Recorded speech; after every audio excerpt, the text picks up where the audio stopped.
I have just passed my cruise ship job interview, and in this video I'm going to tell you exactly what they have asked, what I said, and one thing that almost cost me the job. And if you are trying to get into the cruise ship industry, watch this first. Storms on the roof, secrets whispered, bulletproof. We build worlds out of steel. My name is Nilantha and I spent years working in the hotel industry. I started my career as a waiter, then I became bartender and finally to a sommelier position. When I decided to work on board a cruise ship, I had no idea what to expect from the interview, what questions I am going to be asked. I searched online, I searched everywhere, but I couldn't find a real, honest answer.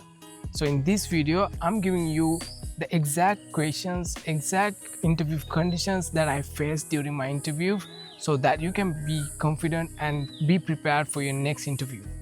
So my very first question was, tell me about yourself. And this could be the most simple question that anyone can ever be asked during the interview.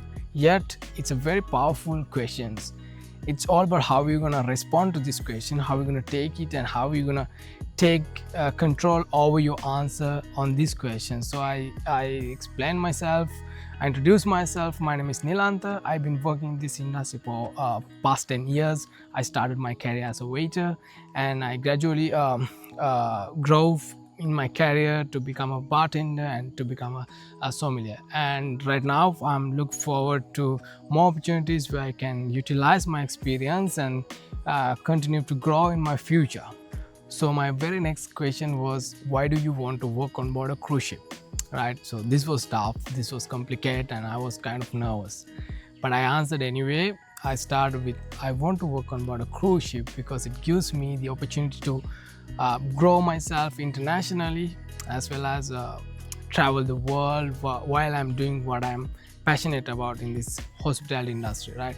So after gaining experience in hotels and restaurants, I believe ship life will help me improve my service skills, discipline, teamwork, and also continue to grow my career even further.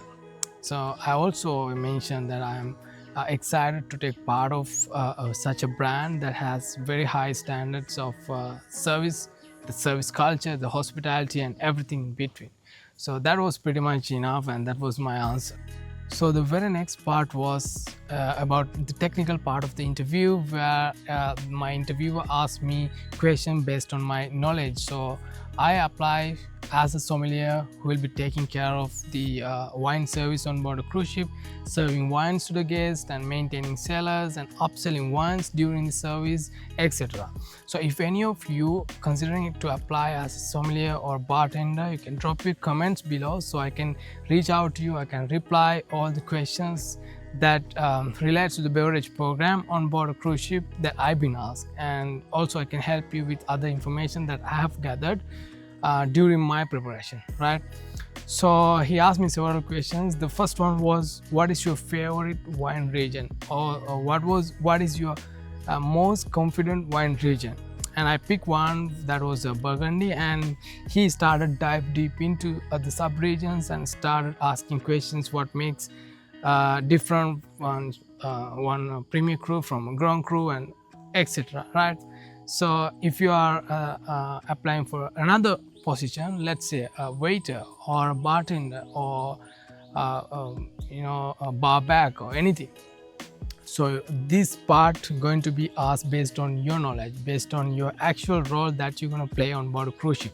So if you're a bartender, based on your cocktail preparation, your upselling skills, your communication in the bar with the guests, etc., right?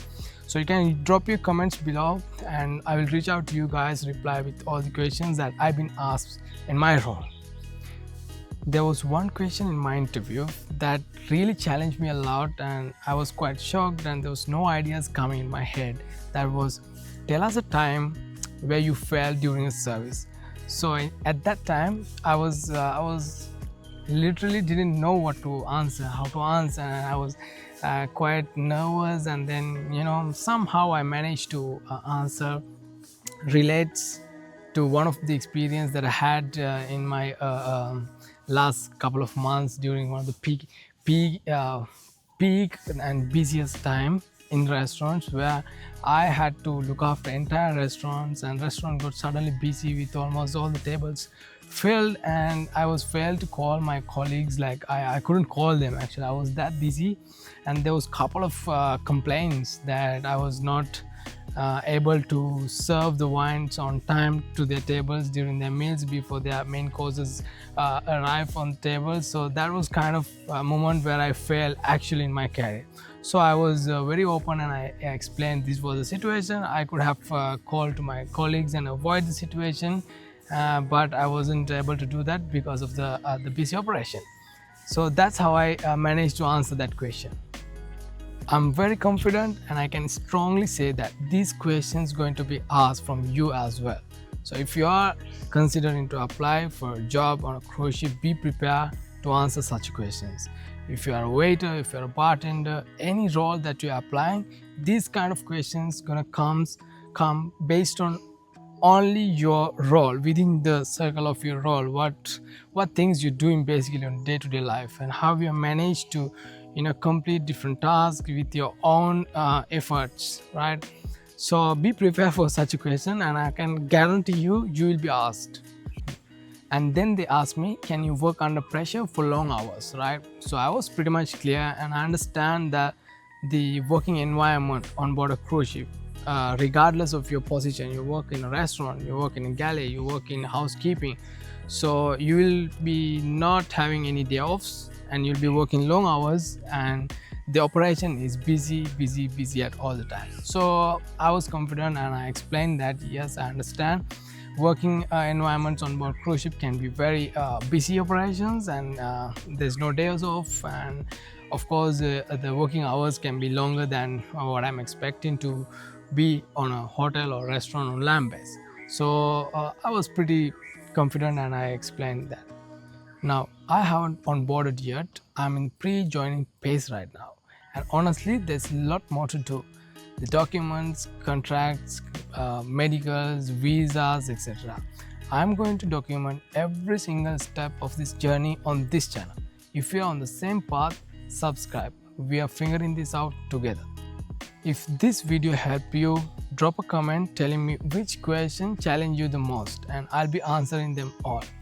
Like this video, subscribe, and I'm gonna see you in the next video. See you.